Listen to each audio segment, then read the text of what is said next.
आणि मी सावरकर म्हणून मागं टोप्या घालून काढल्या पोरेजी. मी सावरकर, मी सावरकराचे कोणते गुन्हे आहेत तुझ्यामध्ये? हा, कोणते गुन्हे आहे? काल तर अलगच बोललो बोधडीला.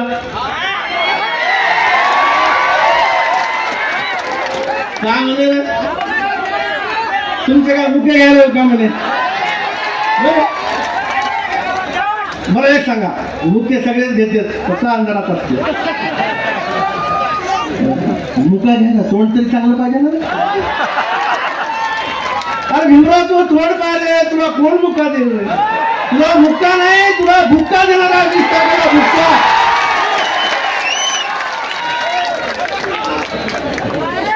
फुले साहेब आलेले ते आले की मी बंद करतो.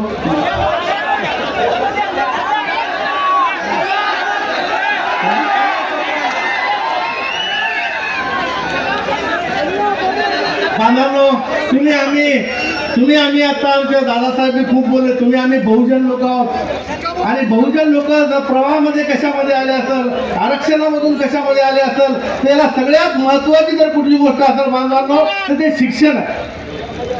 डॉक्टर बाबासाहेब आंबेडकरांनी 1946 साली पीपल एज्युकेशन शिक्षण संस्था स्थापन केली, पीपल्स एज्युकेशन संस्था.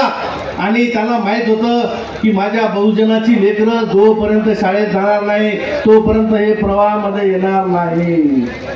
म्हणून डॉक्टर बाबासाहेब आंबेडकरांनी, महात्मा ज्योतिराव फुल्यांनी, माता सावित्री फुल्यांनी शाळेची दारं, शिक्षणाची दारं बांधवांनो खुली केली.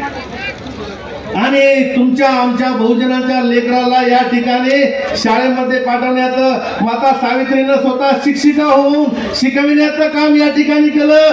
कपटी लोकांना त्याला शेण मारण्याचं काम केलं. पण माता सावित्री, महात्मा फुले कधी बांधवांनो हटले नाही.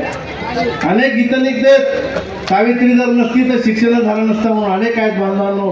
आज ह्या महिला इथं ज्या बसल्यात, त्या महिला पण या ठिकाणी बसल्या नसत्या. महिलांना सन्मान या ठिकाणी दिला असेल माता सावित्री, माता जिजाऊ, माता रमाई यांनी दिलेला आहे बांधवांनो.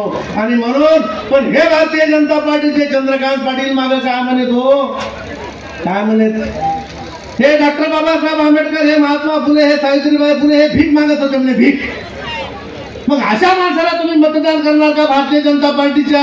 हा माझा तुम्हाला या ठिकाणी बांधवांनो प्रश्न आहे. बघा, शिक्षणाची परिस्थिती बिकट होत चाललेली आहे. आता यांनी शेखने सांगितलं शाळा बंद होत चाललेल्या आहे. जेव्हा बहुजनाची लेकरं शिकू लागली तेव्हा भाजपवाले शाळा विकू लागली. अरे भीमराव, या 5 वर्षामध्ये अधिवेशनामध्ये तुला प्रश्न विचारला का? किनवट आणि माहूर तालुक्यामध्ये 550 शिक्षकाचे पद रिक्त आहे. 550 कधी विचारलं? माझा आदिवासीचा माणूस, माझा दलिताचा माणूस, माझा बहुजनाचा माणूस, माझे लेकरं शिकतील कसे? हा प्रश्न कधी तुला 5 वर्षात विचारला का?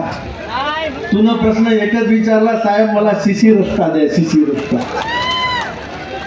तुम्ही पाहत आहात महाराष्ट्राच्या कुशीतलं GK न्यूज मराठी. साथ जनतेची, भूमी महाराष्ट्राची.